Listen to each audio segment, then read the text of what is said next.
Sekarang si Gemoy itu udah kembali ke tabiat aslinya yang temperamen. Emosian, marah-marah, pokoknya jauh dari kata gemoy. Selalu ada kekuatan besar entah dari mana, yang justru malah mendukung orang-orang lemah, tapi berada di pihak yang benar. Udah beberapa hari ini namanya jadi trending topik di sosial media, karena dia dinilai melecehkan sholat demi mendukung Prabowo. Entah mendukung atau menjilat dia, yang jelas lebay banget.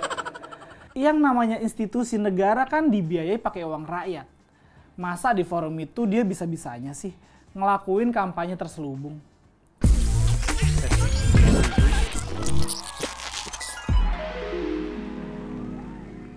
Melihat fenomena blunder yang sering dilakukan oleh Prabowo dan timnya belakangan ini ngebuat gue jadi berpikir nih, ada apa ya?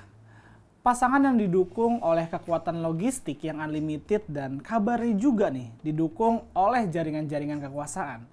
Sekarang sepertinya sedang terpuruk akibat perbuatannya sendiri. Image yang selama ini dicitrakan gemoy hancur dalam sekejap.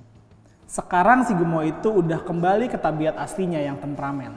Emosian, marah-marah, pokoknya jauh dari kata gemoy. Mengenai fenomena ini, jujur, gue sering ngobrol-ngobrol di warung kopi sama beberapa teman gue nih. Dari hasil kongko-kongko gue nih, ya menilai semesta sedang bekerja. Ini nggak ada penjelasan rasional ya. Karena di saat kita berhadapan dengan kekuasaan, apa sih yang bisa kita lakukan? Nggak banyak kan? Usaha terakhir ya berdoa sambil pasrah. Tapi terkadang disitulah titik baliknya. Saat kita sudah merasa nggak punya kekuatan lagi, sudah nggak tahu nih mau ngapain lagi, selalu ada kekuatan besar entah dari mana, yang justru malah mendukung orang-orang lemah, tapi berada di pihak yang benar. Ngomong-ngomong soal blunder, barusan aja kejadian lagi blunder besar dari timnya Prabowo. Lu tahu kan, Zulkifli Hasan atau Zulhas, Menteri Perdagangan. Udah beberapa hari ini namanya jadi trending topik di sosial media, karena dia dinilai melecehkan sholat demi mendukung Prabowo. Entah mendukung atau menjilat dia, yang jelas lebay banget. Dia bilang umat Islam ada yang gak mau bilang amin setelah baca Al-Fatihah. Terus pas tahiyat terakhir nunjuknya pakai 2 jari. Itu kan lebay banget ya. Dia tarik urusan agama ke ranah politik. Dan parahnya dia ngomongin itu di acara Kementerian Perdagangan. Gila gak tuh? Yang namanya institusi negara kan dibiayai pakai uang rakyat. Masa di forum itu dia bisa-bisanya sih ngelakuin kampanye terselubung? Ya sorry to say nih ya, buat gue itu kampanye terselubung. Dan kalau ditanya apakah dia bisa ngebuktiin omongannya itu, sampai sekarang nggak ada tuh videonya dia tunjukin buat buktiin kalau omongannya soal sholat dan tahiyat terakhir itu benar. Dan menurut gue, dia tuh nggak ada ngada ya. Gue nggak yakin kalau sampai segitunya umat Islam untuk mendukung jagoannya. Gue pendukung Ganjar, gue muslim. Kalau gue sholat ya normal-normal aja. By the way, emang aliran Islam yang mana sih yang ngajarin nunjuk 2 jari pas tahiyat?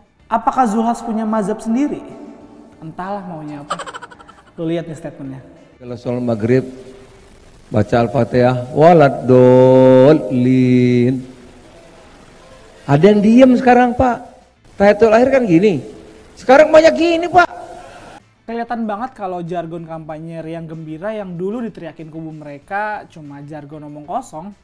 Nggak ada isinya sama sekali. Kelihatan juga nggak dijalanin oleh mereka. Dan apa yang dikatakan Zulhas ini sudah sangat menyakitkan bagi umat Islam. Ada yang mau laporin kali ini ke polisi. Tapi sih gua pesimis ya sama hasilnya. Contohnya aja waktu kemarin, Gibran dianggap melanggar aturan kampanye. Emang ada hukumannya ke Gibran? Cuma teguran aja kan? Ya prediksi gue sih hal ini bakal sama ke Zulhas. Sebelum ini pada saat kampanye di Lombok, kalau nggak salah dia pernah bilang tuh, kalau bansos mau dilanjutin ya pilih Prabowo Gibran. Kira-kira gitulah ya. Kalimatnya persis gue lupa, tapi gimana gue nggak tahu dah. Nah, pertanyaannya itu kan sangat membohongi rakyat ya.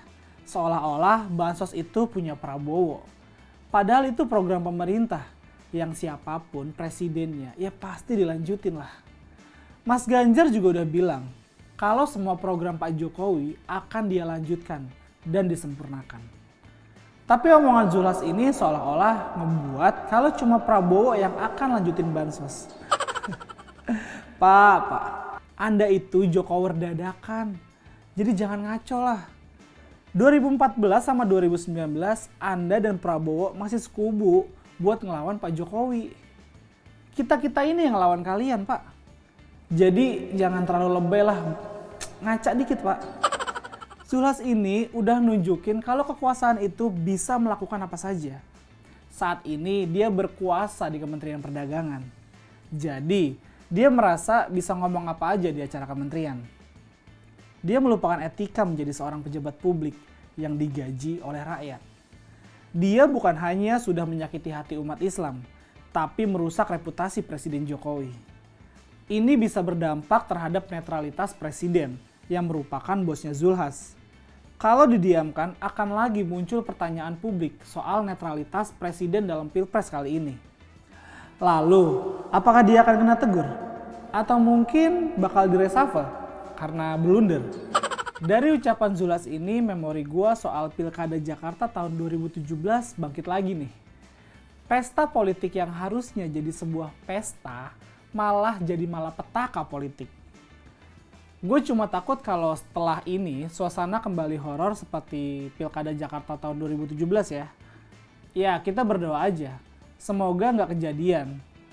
Yang agak sedikit melegakan ya karena biang kerok pergolakan politik waktu itu kayak Fadlizon, Fahri Hamzah, Haikal Hasan, Ahmad Dhani, bahkan Prabowo sekarang sekubu sama Zulhas. Kan nggak mungkin tuh mereka bikin demo besar-besaran kayak 212 buat ngenangkep Zulhas kan? Well guys, semesta sedang bekerja menjawab doa-doa. Kita saksikan aja dan nggak perlu ikut campur urusan semesta. Kita bikin Pilpres kali ini seru dan membahagiakan. Bukan cuma jargon dan gimmick, tapi juga lewat perbuatan nyata. Gue Iwan Chan, sampai jumpa di Cantok berikutnya. Ciao!